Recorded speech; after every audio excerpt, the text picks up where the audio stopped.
You know, we all saw night two of WrestleMania.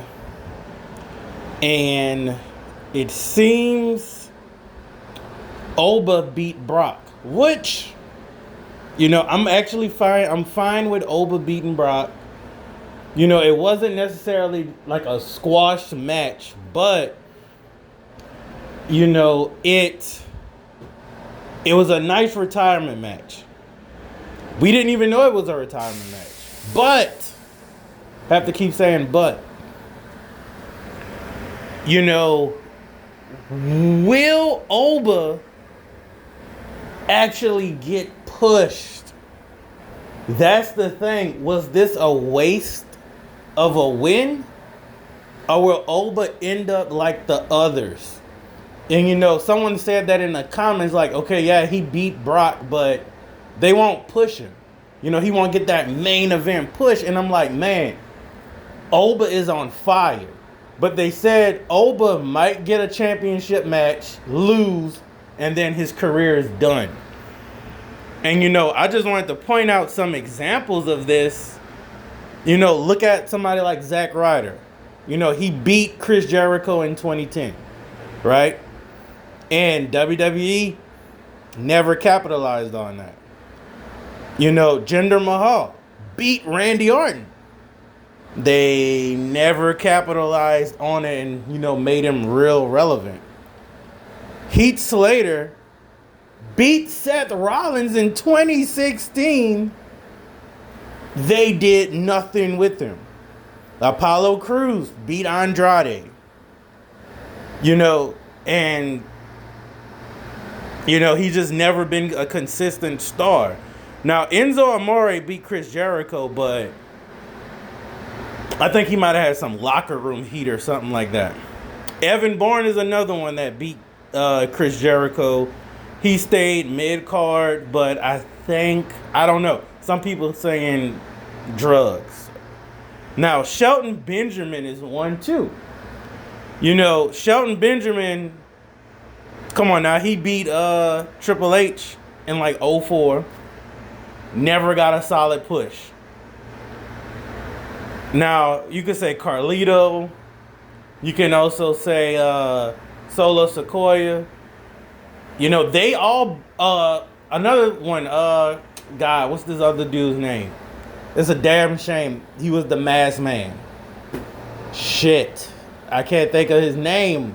That's how much jobber, he's being right now. But they all beat John Cena and nothing happened.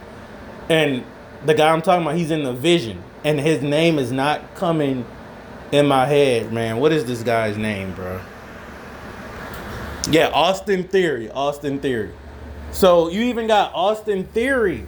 They're doing nothing with this guy. And I'm like, damn. I really thought about it and I said, is Oba gonna fall into this category where they just don't push him, don't use him, give him like 3 years and then gone? And then I was like, well, there's one difference. Oba Femi isn't a Vince McMahon guy. Oba Femi is part of the new Triple H era. Also, Trick Williams and Bouncy Evans, Vince had nothing to do with them. So maybe there's a chance, Oba Femi will get to be Triple H's version of Brock Lesnar. Maybe Triple H is like, hey, look, I'm going to use this. Like, I don't want none of that Vince McMahon shit, in my company right now. So maybe that'll have something to do with it. But let me know in the comment section, y'all think Oba is going to be a force or will they book him into oblivion?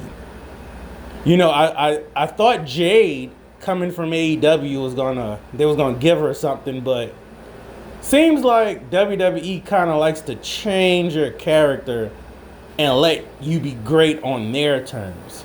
Kind of like Booker T. When Booker T came, Booker T was damn near a jobber, never got the title. They had to revamp his character to King Booker, and then he got the title. So I'm pretty sure Jade Cargill is going to have to change something, and then they might, book her great. But I mean, damn, like, for her to just lose like that is crazy. But Oba Femi, what do y'all think? Is this guy going to be the next Brock Lesnar? Y'all gotta put it in the comment section.